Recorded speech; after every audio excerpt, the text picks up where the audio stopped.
Hey everyone, and welcome to today's Explainer. Get ready because today we are unparking a truly hilarious case study in behavioral economics and, well, human psychology.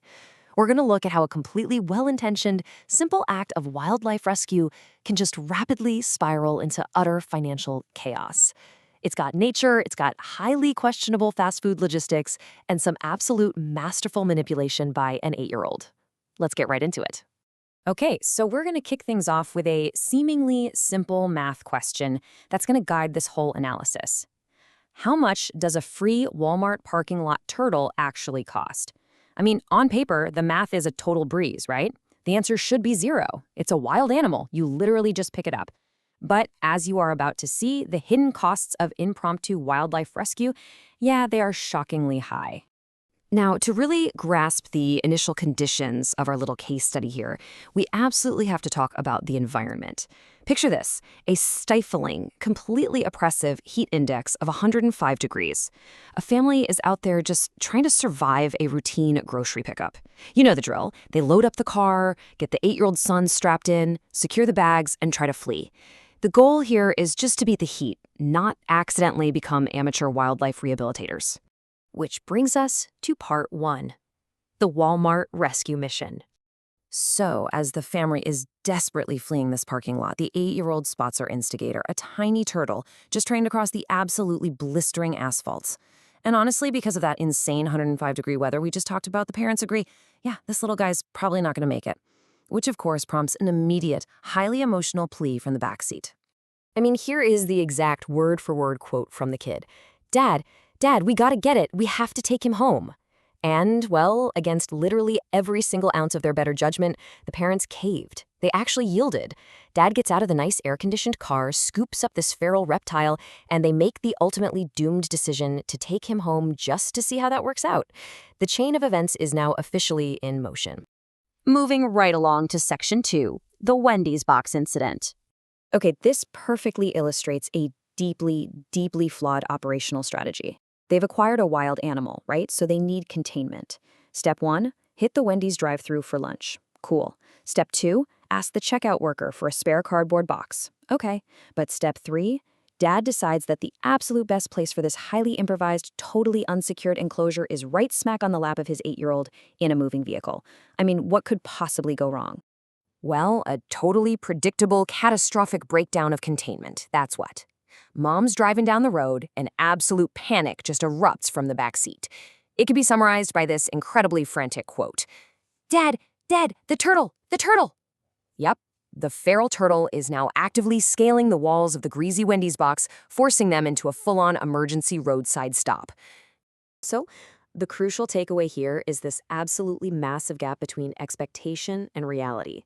The expectation? A cute, super grateful rescue family pet. The immediate physical reality, well, when Dad gets out to move the box up to the front seat, the terrified turtle decides it's time to completely empty its bladder.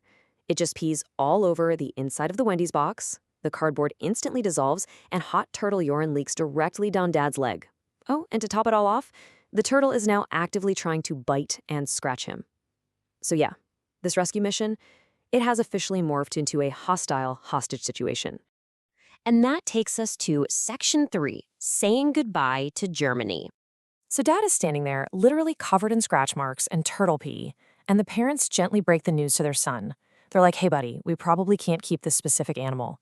We're going to safely drop it off at a nearby river. Perfectly sound, rational logic, right? Well, it completely backfires.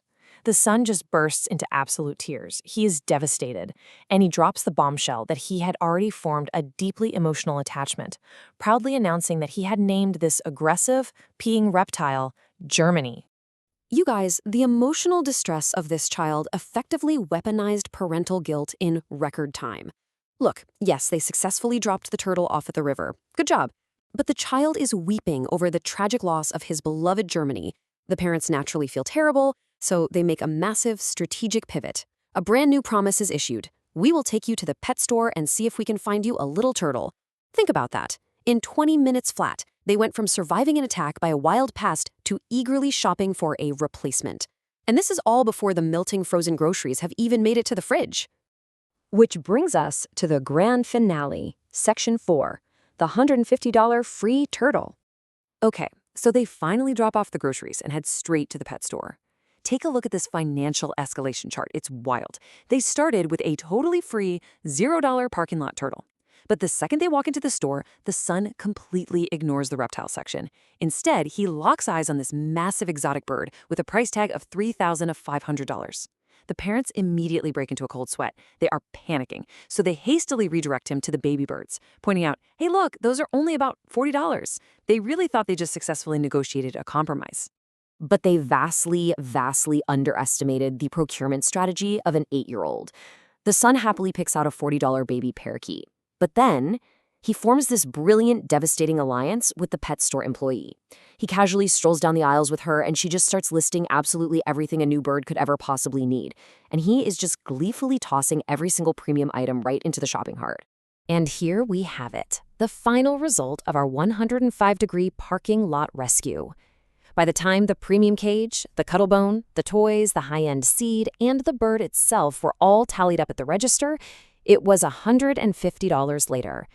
They drove home with this little blue and white budgie you see right here. It is absolute, undeniable proof that no good deed goes unpunished. So I want to leave you with this final hilarious realization to ponder. When exactly does a completely free charitable act become a $150 feathered liability? Well, the answer is simple. The very second you try to put a feral turtle in a Wendy's box on your kid's lap. I really hope this little case study encourages you to think twice, or, maybe just lock your doors and keep driving the next time you find yourself in a Walmart parking lot on a hot summer day. Thanks so much for joining me on this explainer, and hey, keep questioning the world around you.